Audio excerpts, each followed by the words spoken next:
Just a Job is the podcast for the modern woman to redefine what success looks like. We highlight real women and their real stories.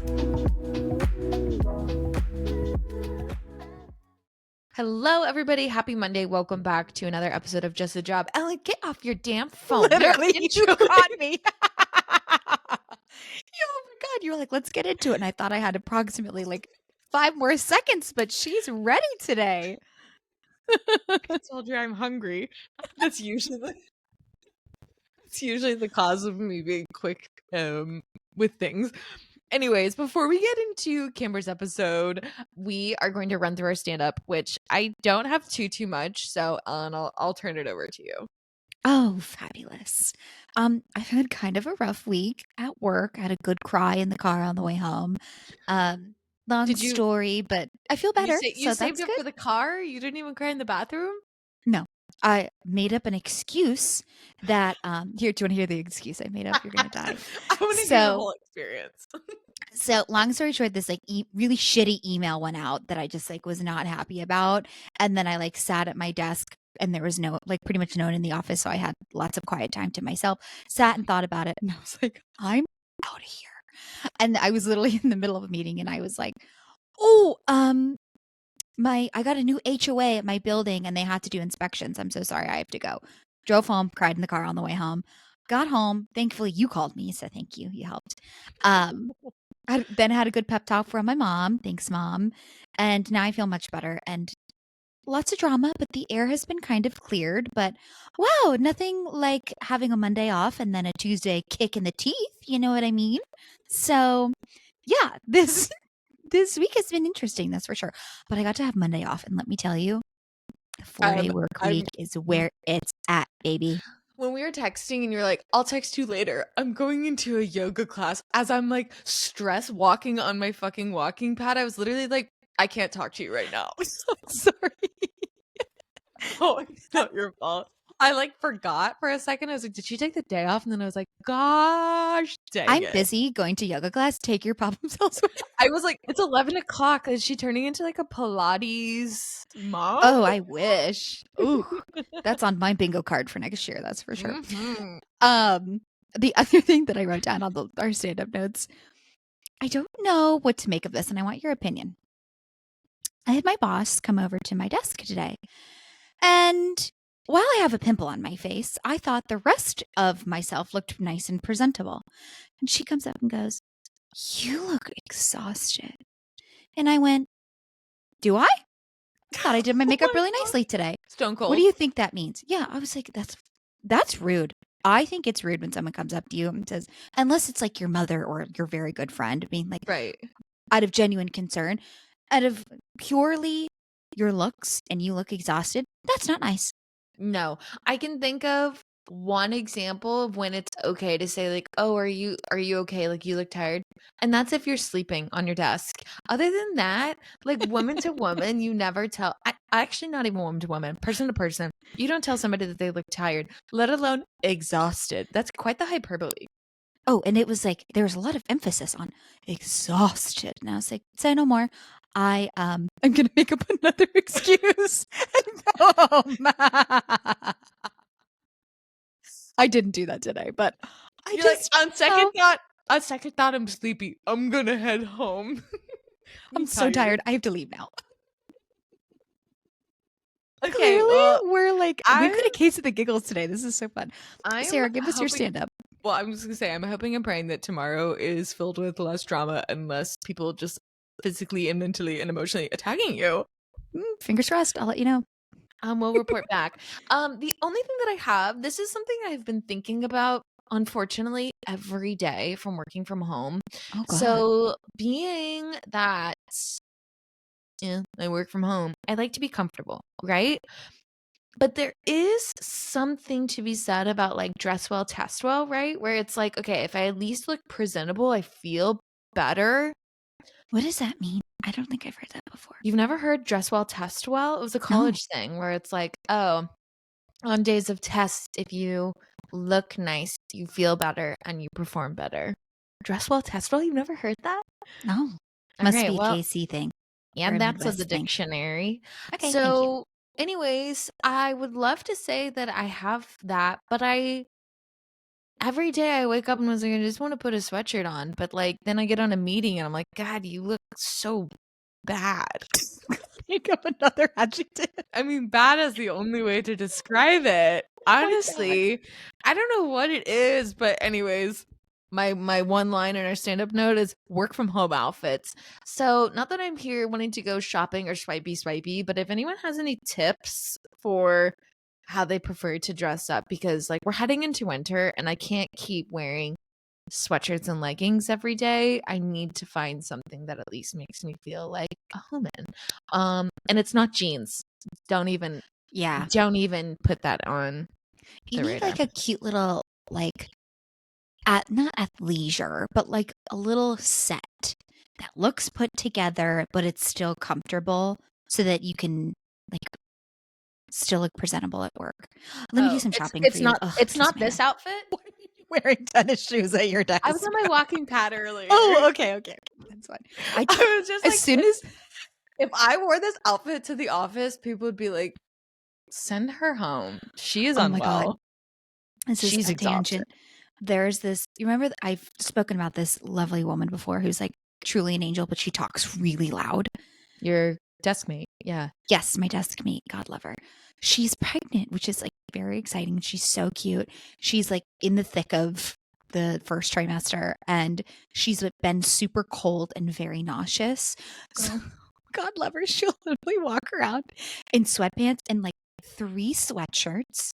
And the only thing that she can like stomach is tea in the morning. So she'll walk around literally like an old lady at walking around at home in all of these layers, holding her thing of tea. And I'm like, can't you work from home? Like, you poor thing, Yeah. you know? Oh Yeah. my God. So at least, I mean, God love her, but there are people at Intuit that dress like freaking slobs, let me tell you. So Sarah, you're a step up from that. If that makes you feel any better. Okay, it makes me feel better. Thanks, Ellen. And that sweater is very pretty. You're too hard on yourself. You probably look lovely on your calls. Thanks, Mom. Okay, enough giggling. My cheeks hurt. We're gonna head into Kamber's episode. We'll give you the lowdown of how we know Kamber and everything. And just to preface, it's 3 project managers. So buckle up, baby. There's a lot of PM talk. No, I'm just kidding. It's great. And we love Kamber. So everyone have a wonderful, wonderful Monday, and we'll see you in the episode. Hey everyone, welcome back. Today we have Kamber Crowe joining us. Kamber is a project management professional. Yeeks, we have 3 in the room right now. And facilitator with expertise in team communication, process improvement, and leadership development.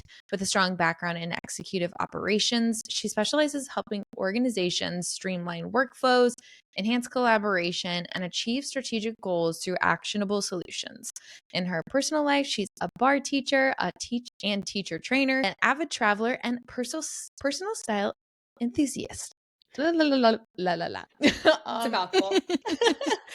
Basically, Kimber, you're never not busy. But welcome. Thank you so much for joining us on the podcast. Yeah, thanks so much for having me. I'm so excited. I love what you guys are doing over here, and it's so relevant, I think, to so many people. So pumped to be a part of it.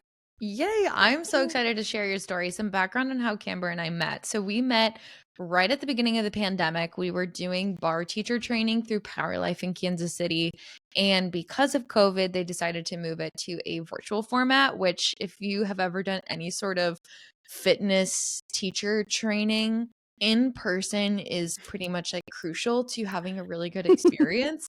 And so at the time I was working at the Abbott, the downtown event space. And I was like, hey, Kamber, do you want to come and we can like, practice on each other and do these things in person and we'll keep our safe space. And really grew to have a friendship, found out that we were both in the same sorority and grew up in the Midwest and just like really hit it off and then kind of went off our separate ways and then rekindled and kind of reconnected again not too long ago. So I'm really excited to hear about your professional journey, Kamber, but take us back to younger self. What did you want to be when you were growing up?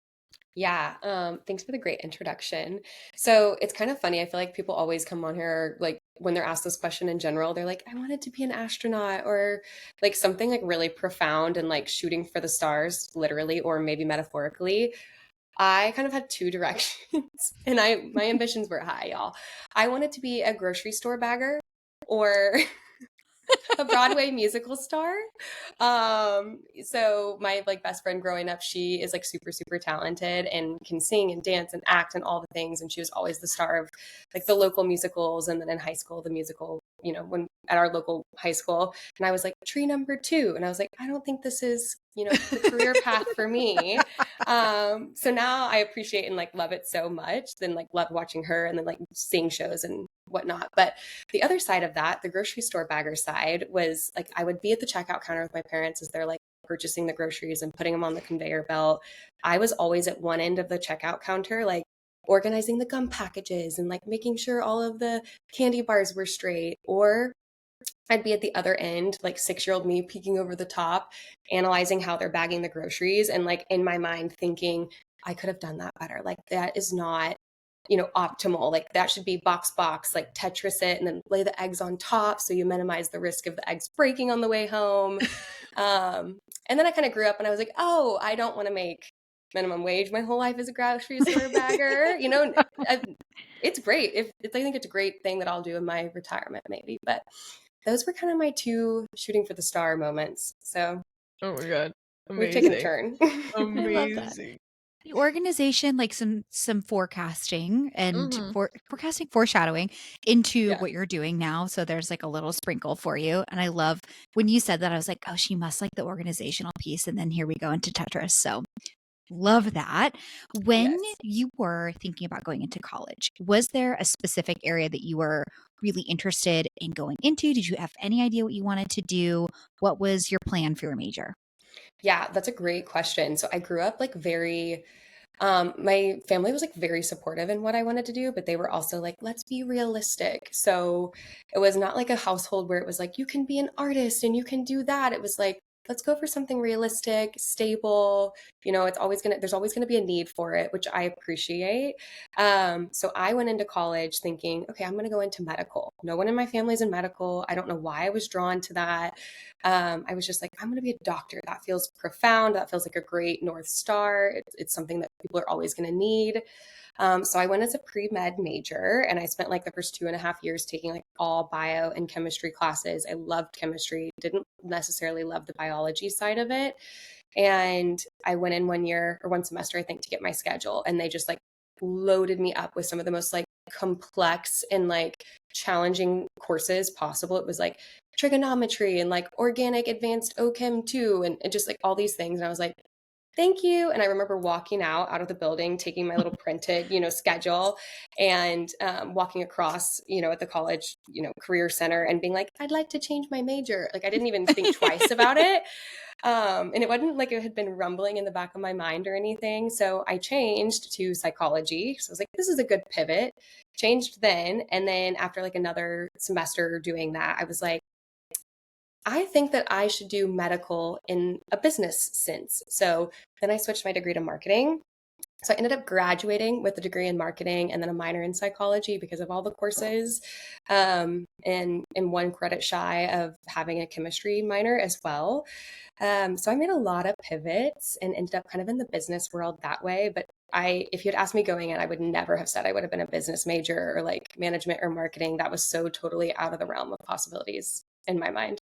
Oh my gosh. Good for you for just like taking charge and going directly to the career center because I feel like so many students, especially in that first year, and you want to stick with something so badly because you're starting to form this identity with having a major, especially one, of like health, right? That's such a revered major and you're like, nope, tapping, I can't do this. Like I recognize what I liked in the classes that I've taken so far. How can I pivot?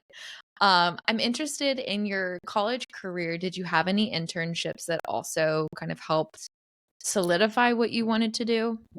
Yeah, that's interesting too. I think two things just based on what you said. There's as I've gotten older, and especially, like through all these experiences, I think that sometimes embracing the uncertainty is there's like a beauty in it. And sometimes that like puts things on your plate that you would not have had the opportunity or been introduced to previously. And I think exactly like you said, Sarah, the uncertainty is back then was like, no, I must know exactly what I want to do. Only people who don't know what they want to do, they don't go anywhere. And I think that's totally okay now. Like you can pivot a million times and reinvent yourself and recreate yourself. So I ended up getting an internship in a sales position for get this, tool company. We're really going all over the place here with this history.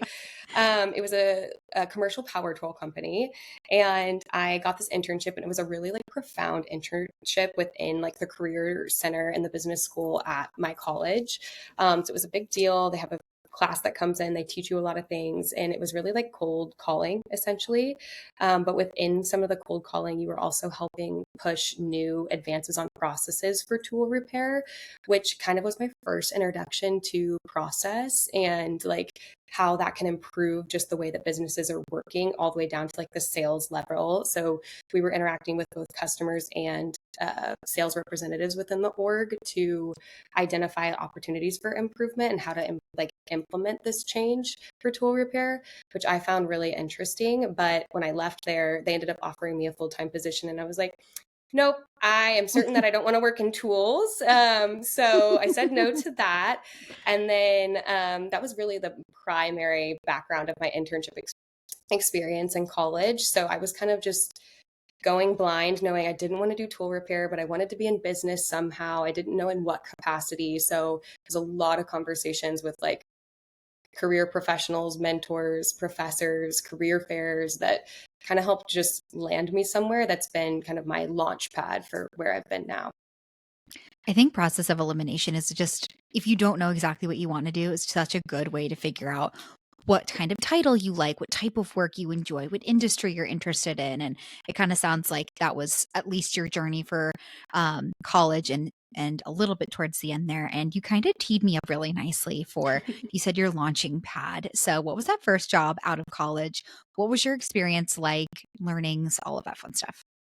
Yeah, my first job out of college, I was an IT business analyst. I interviewed for so many different jobs and got a couple of different offers coming out of school. A lot of the things that I was focused on was, what kind of team am I going to be in? Who's the boss that's managing me? Like, who's going to be teaching me? These are critical years of development. And then where physically is the job located? So I had a couple places I really wanted to go. Again, with a really big focus on realism of like what's a realistic job. So that first job, I was an IT BA, and I had no idea what that even was. I remember taking the job and being like, what does this mean? What does this job even do? What kind of team am I on? They were like, you're the IT BA for the software development lifecycle, software automation team. And I'm like, cool. I can't even say the words that my job does. So I just showed up, and I remember going into like what is now I now know as a stand up with the like software team, and they're throwing all these terms and acronyms out. And of course, it's like an industry I'm completely unfamiliar with. It was a clinical research org, so I'm learning the clinical side and the software side and what my job is. And I remember just being so not necessarily overwhelmed, but just like, whoa, this is what jobs are. Am I supposed to know more than I do?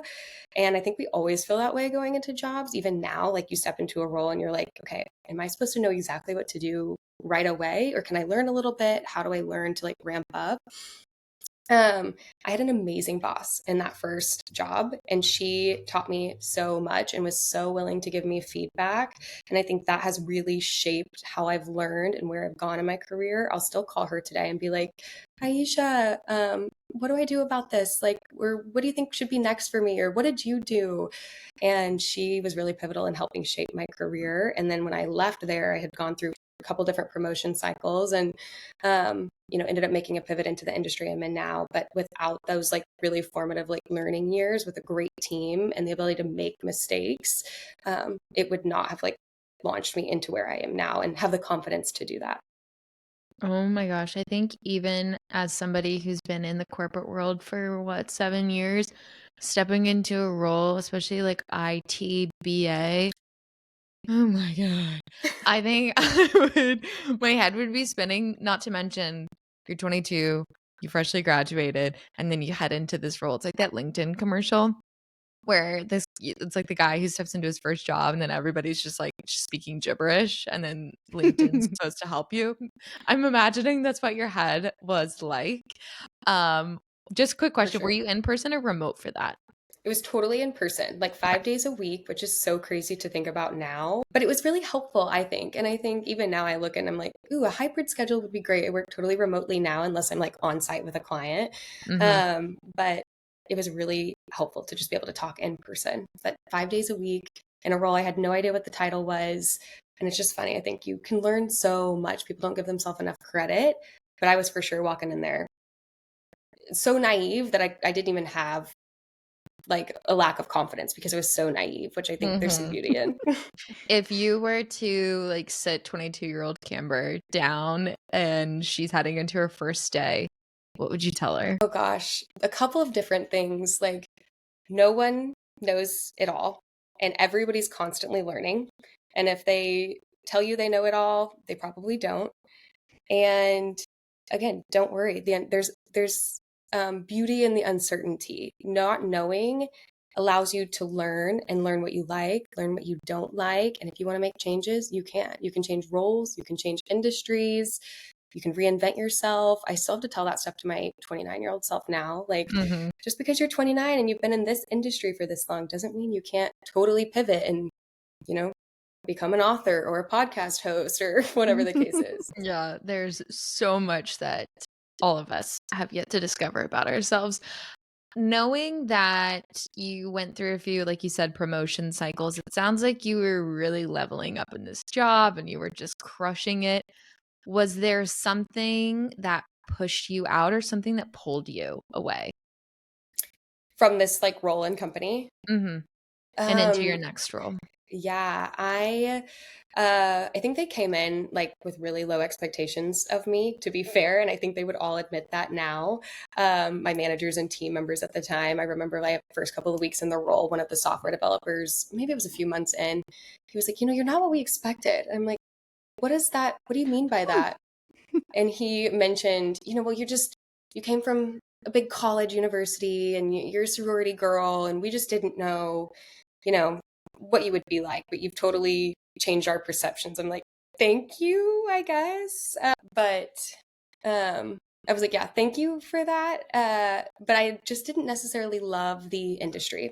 I think I started to really fall in love with like the project and people management side of the work and the process side of the work. So by the time I was really leaving the organization, I was the program manager for both the process engineering and the process automation side. So what that looks like in practice is, sending my team out into the organization and identifying opportunities for us to change the way that they do certain processes, like step by step.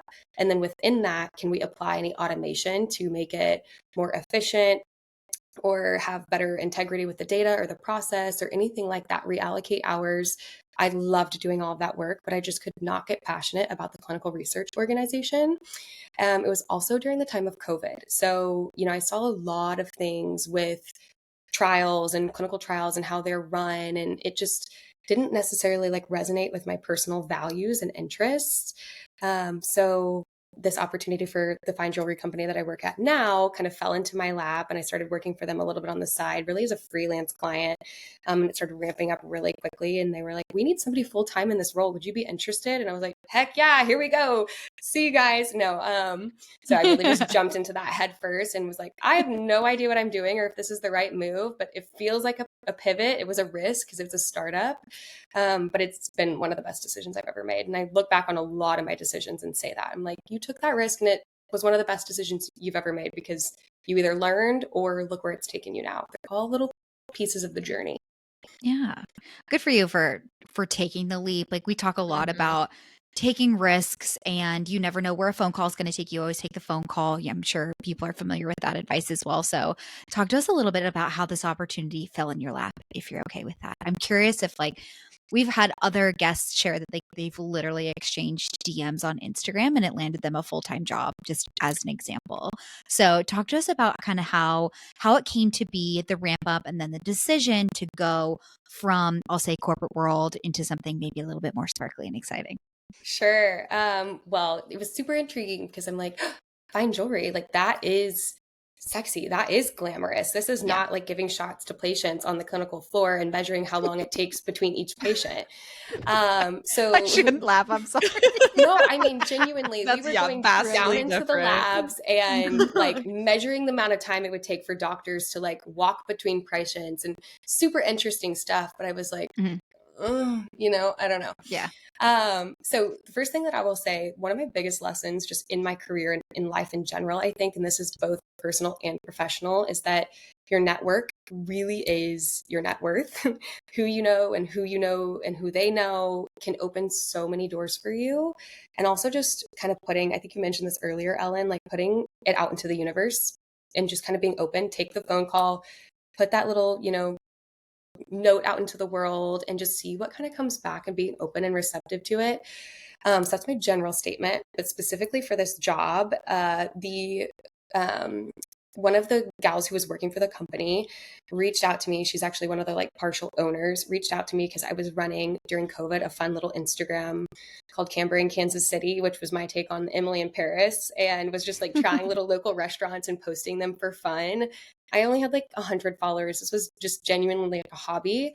And they were like, this is exactly like what we want our sales representatives in the organization to be doing. Like, you would be so perfect for this. So I kind of started working for them at first in like a sales capacity, and was doing like local outreach to brands for collaborations and partnerships and things like that. And then I started to see a need within the organization for them to optimize some processes or stand some up just to begin with where they didn't have one, to make them like repeatable and be able to churn and do things more quickly. So I started to just plant the seed and be like, hey, that's what I do in my full-time role. Would you guys be interested in, me taking a stab at doing some of this? And it just kind of started to like fall into place that way. But how it originally happened is they reached out to me on my Instagram and were like, we love what you're doing with Kamber in Kansas City. Would you, want to talk to us about this opportunity? We need some help. And then it just spiraled into one thing and another. And then here I am in my full-time role like 3 years later. All right. So the theme is Instagram. Like, Yeah. Sarah, how many people have we had that they're like, yeah, just a couple exchanges and then poof, like here's a Yeah. full-time job that lands in your lap. It doesn't have to be formal. I think that that's I just know. the note to take away, is that like networking doesn't have to be this excruciating, painful experience. Sometimes it's just putting yourself in front of a person because you genuinely like or care what they're doing. And The authenticity. yeah, the 100%. authenticity, like that, people feel that. And I feel like it's interesting on the other side, right? Like thinking as a business, using link or using like social media as a tool to find employees. I think it's so fascinating. Like that obviously wasn't really a thing 10 years ago, like used as a tool in that way. So I don't know. People are always watching, I guess. That's something too. It's No, people so are always true. watching. Good They're and always bad. watching. And I think just the Yeah. power of your personal brand. Like, again, just put yourself out there, even if it's in this like really minimal capacity. And I love what you said, Sarah. You could just like, it doesn't have to be like, put your suit on and go to this like formal networking event that's so intimidating. And you're like, hey, what are you here for? Have the presentations been good? It can be as simple as just reaching out to a friend. Or I was at another event recently, for a friend's something or another that they were having, and I was talking to a girl there, and I was like, I'm kind of like starting to take on some freelance work on the side and picking it back up, and she was talking to me about what I do, and she's like, oh, I have a friend who's in, HR at this other company, like, would you be interested in talking to them? And I did, and that ended up rolling into another client that I took down the road, which I would never have gotten that opportunity had I not just kind of planted that seed with her. So yeah, you really never huge. know. I want to know about, so we talk a lot about Working in startup cultures. If you don't know what you want to do with your career, join a startup because it's the easiest place to find out what you do and don't like. You wear a lot of hats and you learn so much. And the best part is like you're learning with everyone around you. Nobody has the answer. And so it's just constant iterations, both in a personal perspective, but also professional perspective. What are some of the biggest lessons that you've learned or like big projects that you've been able to tackle and work through and come out on the other side and be like, damn, I did that? Yeah, I think especially in the startup culture, things are always changing. So, at the company that I'm at currently, where I'm like full-time employed, I was employee number seven, and like at the biggest point of the biggest point of the company, we had over 100 employees, so it grew super, super quickly. And I think just building processes and kind of throwing something out there and knowing you need to build scaffolding to work off of, but you don't always have the time to like do it perfectly or talk to everybody in the organization, just kind of throwing it out there, seeing what sticks, and then coming back to it later when you're starting to outgrow it and just iterating upon that to make it, one step better. How can we make this like one one version or one iteration better than it was before so it can grow with the organization? Within my current role, they didn't necessarily have any like go to market process for their products. They were just really flying by the seat of their pants. They were doing a really great job of it and had some process in place, but it wasn't formally documented. And there were a lot of new team members coming in. So there was a lot of role confusion. So really stood up a process for them from the ground up that touched like all the phases of the go to market life cycle, from like ideation and research and development all the way through like post-mortem. So once it's in the market, how are we reviewing the performance of the product? Who needs to be involved at each stage? What do these numbers mean for the business? Do we need to pull the product from the market or push it in a different way or look at these other campaigns differently or through a different lens? And that has been super, super helpful for the organization. Just looking back, having that in place and then being able to iterate off of it was one thing that I think has been really helpful for them. And then just some other areas where we have identified some key data points and what that means for the business. So even in places where, what market do we want to open next? Or is this market still fruitful for the organization? Does it still align with the values? Because again, in a startup, everything's changing all the time. And you, again, have to live in that kind of uncertainty and just do the best with the information you have there. So we also introduced kind of what we call a market scorecard, where we look at several different elements within the organization, data-based, like sales performance, number of hours the sales representative is working, different partnerships. Is it a national event partnership hotspot for us?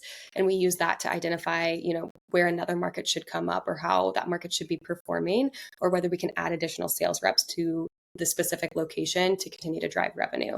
So those are two things that I look back at and I'm like, girl, you had no idea what you were doing and you just like whipped that out and made it work. And they look back and are like, I can't believe we have this process. It works so well. This really gave us a database way to look at this. And I'm like, great, Cool. and we still improve it all the time, but it's just wild. I'm like, oh, I built that. That was just something I thought of and thought could be helpful. So I plugged it in and, here we are today. So it's really helpful to just try things.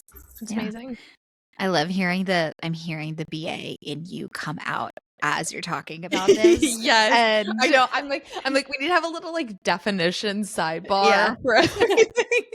This is what a business get it. analyst is. I know. Yeah, I'm like, speaking my language. Yes. Yes. But two, right? Like, again, hearing your story and meeting you for the first time, I'm hearing that, with your experiences and you're at the right place for the right time for the priority you need at that moment. And then making the change and going through that process of elimination and getting the experience of being in IT and that BA lens to then be able to bring you to a place where you're more passionate so you can take your skills into something that you're more passionate about. Like, that's like icing on the cake, right? Like that's the dream. Yeah, exactly. I also love your point about like nobody knows what they're doing. I thought about this literally today on the drive home from work because I'm at a place in a project right now. My boss is leaving and I have to take over. pretty much everything. And I'm like, holy shit, how am no. I going to do this? Then her and I were talking, and she's like, and I asked her how she did something. She goes, "Oh, I had no, I just kind of made it up. Like I just did it and I ran with it." And I'm like, All I need to facade. adopt, I need to adopt that mindset because Camber, you said it so eloquently earlier too. Just like, you gotta, you just have to like accept the challenge and face it head on and know that everyone is learning and just take your knowledge and run with it, honestly. So that was a fabulous reminder and very nail on the head because literally I was thinking about that 3 hours ago when I was driving home from work. I want to touch on, you talked a little bit earlier about a boss and mentor that you had that you still talk to this day. Talk to us a little bit about what mentorship has been like for you, and maybe can you share like your best piece of advice that your previous boss gave to you? Yeah, this is like my favorite topic, just like women empowering women. And hey, if you have a male mentor or you are mentoring a male, is great. We love that too. But just women supporting women and giving them their secrets and not like holding those so close to the chest is like my favorite thing in the world.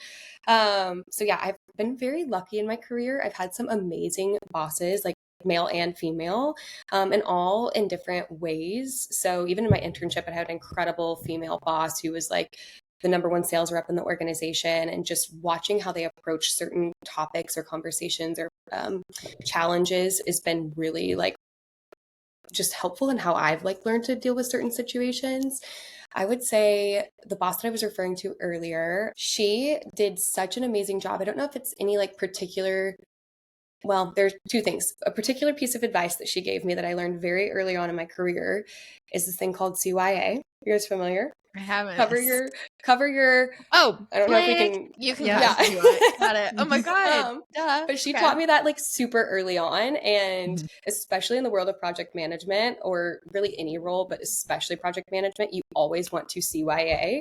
So cover your booty, we'll say, and put everything in writing, every decision, every follow up, every reason that something's canceled or changed.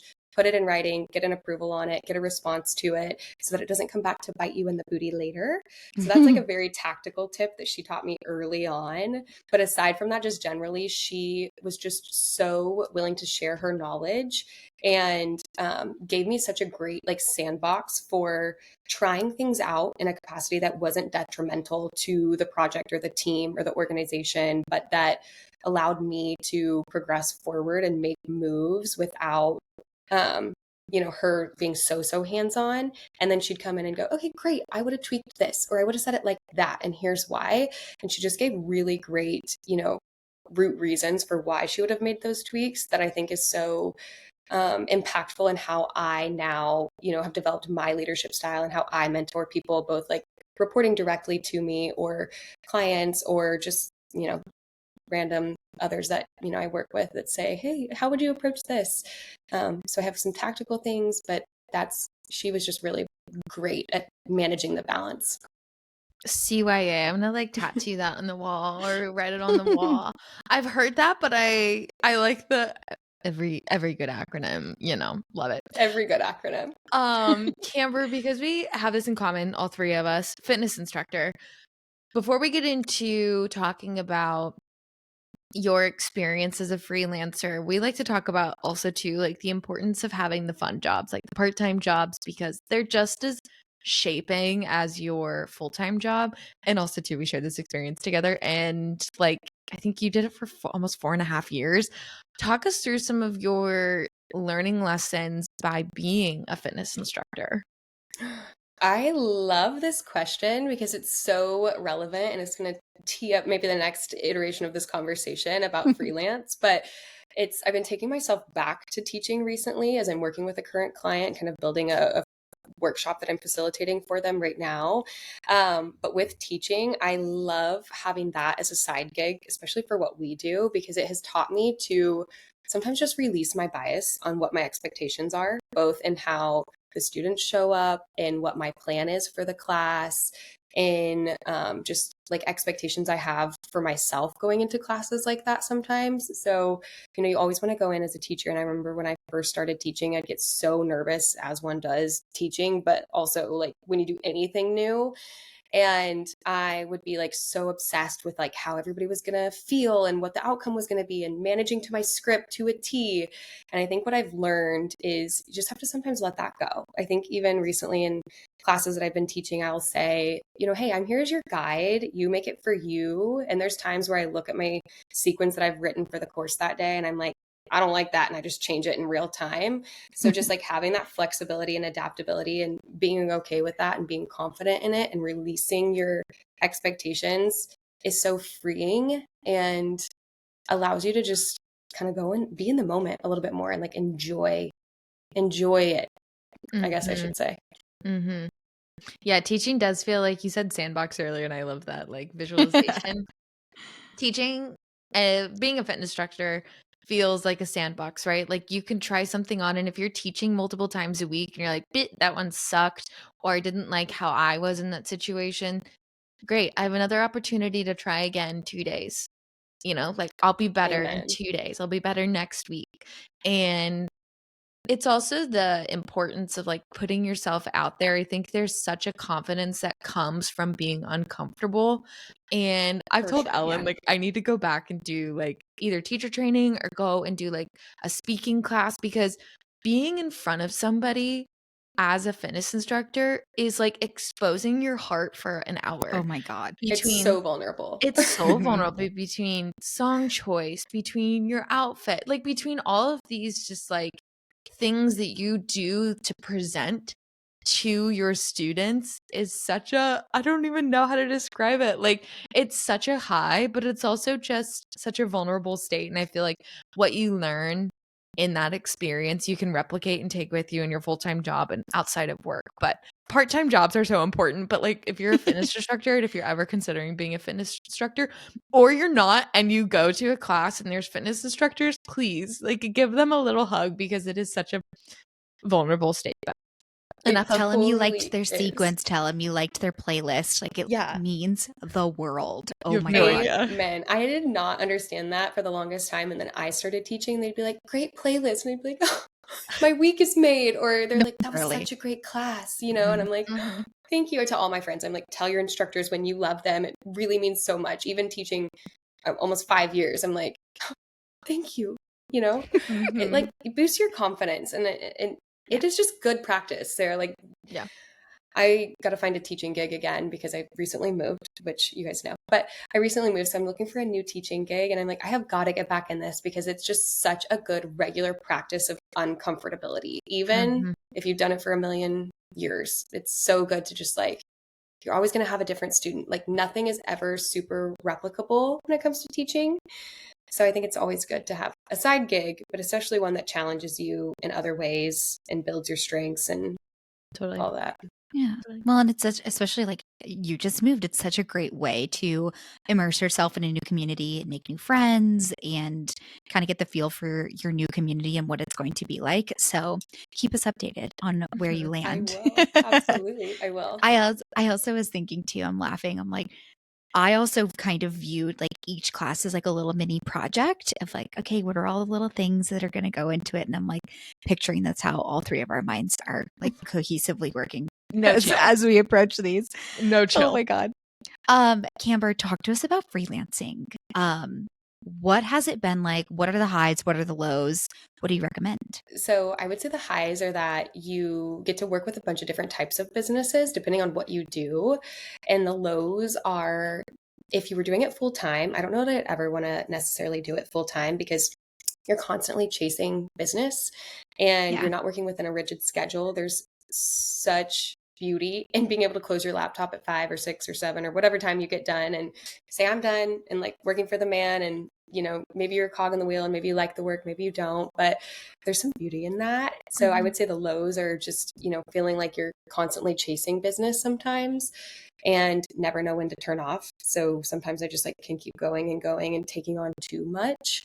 And then also for me, because I am such a perfectionist, I'm so like hard on myself and I want to meet expectations and exceed expectations that it's a lot of pressure that I put on myself because again, you are not necessarily working for the man. This is your name, your business name, whatever the case is.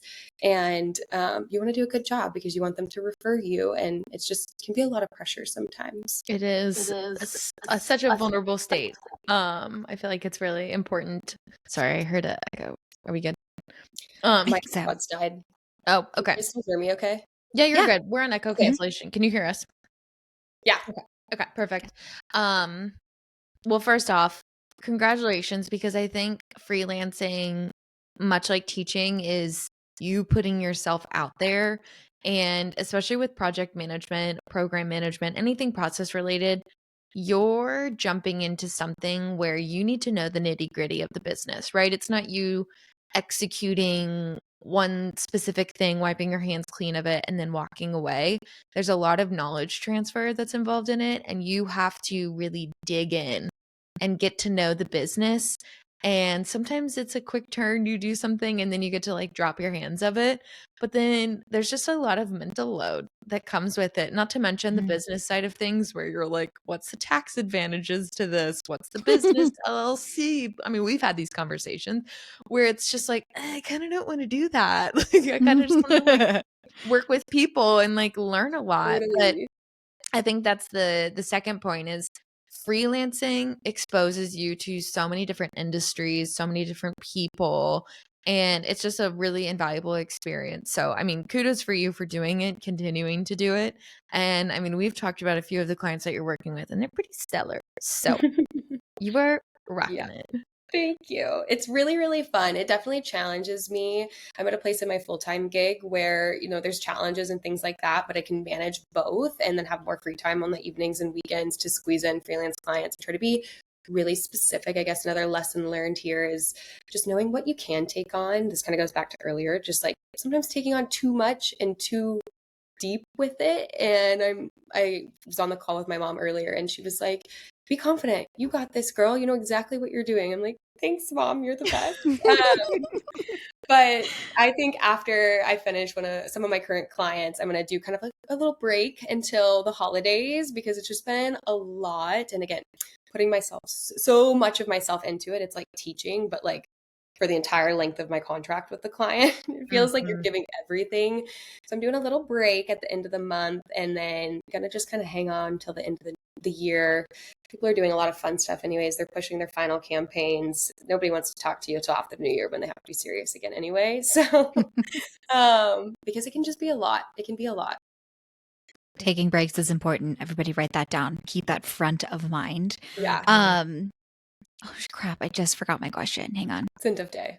We're all like no, it's not even end of day for me. I still have to go to work after this. It's only 4:00 for me. Yeah, she's in San Diego. Yeah. Okay. So you guys have more of an excuse for brain deadness than I do. Yeah. Freelancing, context switching, taking breaks. Couldn't tell you what my question was. We're almost at time if we want to get into success. Our big question. Mm-hmm. Ooh, dun dun dun. Yeah. I want to know, Kamber, how do you define success for yourself? It's interesting you're asking that. I was just texting a previous colleague, now, kind of like for a good friend, about what success means. She and I were like, we're reframing what success means to us. I think previously to me, success was the title, the amount of money that you're making, how cool the job is, like how cool is the business that you're working for, how many clients are you taking on? And I think I've really had to take a step back from that, especially just in this market and with everything that I'm doing and the challenges that I've faced both in my full-time role and with freelance clients, and been like, what to me is success? Because, it's like that idea of what's it, how does it go?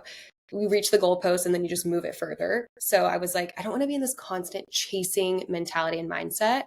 I think for me, at least right now in this phase of my life, success is, do I have a job that I like, that I enjoy the people that I work with, that I feel good about showing up every day? Do I feel good about the quality of work that I'm putting out? Does it pay me well enough to like live a good lifestyle and, afford the things that I want to do?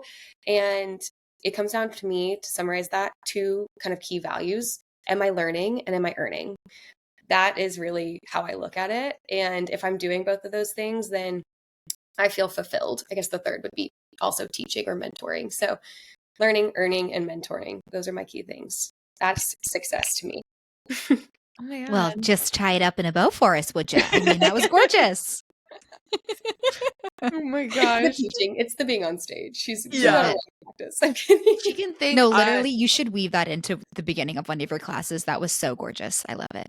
Yeah. Thanks. Yeah. Mhm. Oh my gosh. Well, Kamber, this has been so fun. We're gonna head into rapid fire questions. What is one thing that you have to make it through the day? Coffee. I mean, Quick, I easy. cannot survive without it. My head would be like bobbing at my desk. I'm like a good 2 old to 3 caffeine cups addiction. a day. Mhm. Are you really? Oh, Wait, I need what a detox. How It's like many 2 to 3 cups? cups a day. It's bad. It's not bad. If you It's said bad. 5, I'd be like, you have a problem, but that's Gotta get acceptable. checked Yeah.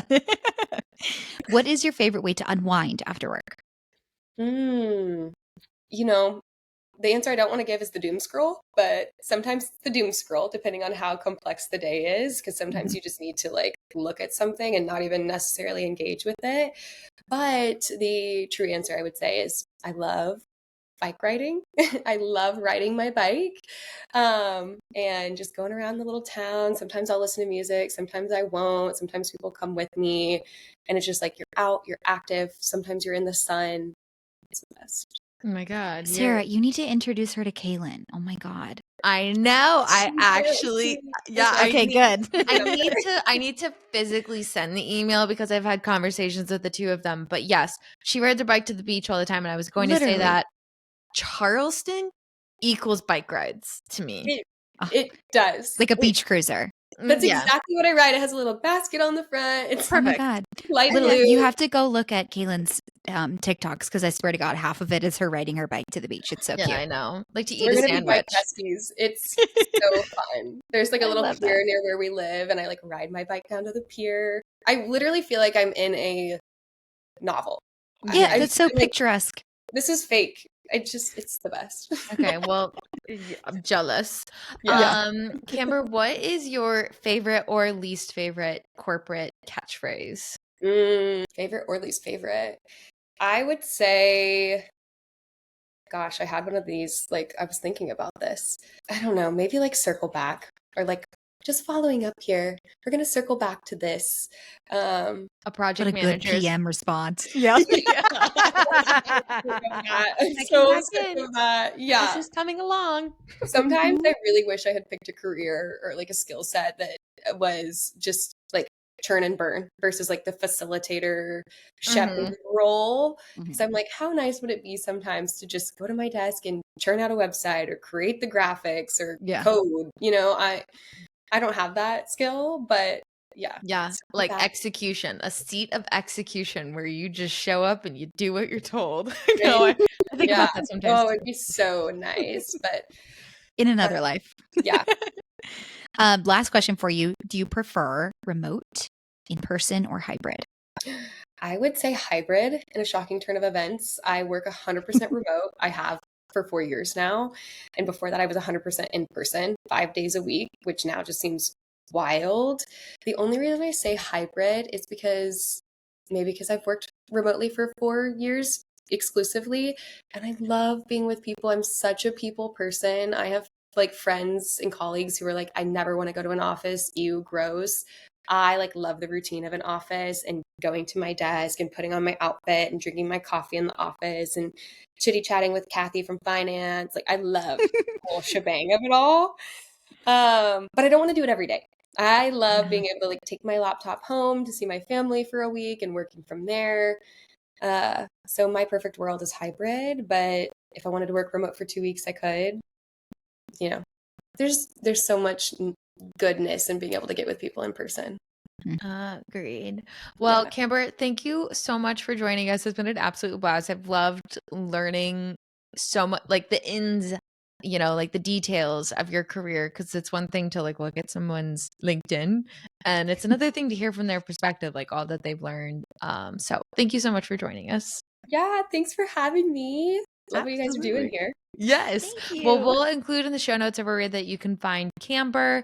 Make sure to follow along. Like she said, she just recently moved, so there'll be some adventures and maybe bike rides that she'll post. Yes. But everyone enjoy your day. Remember, it is literally just a job. We'll see ya.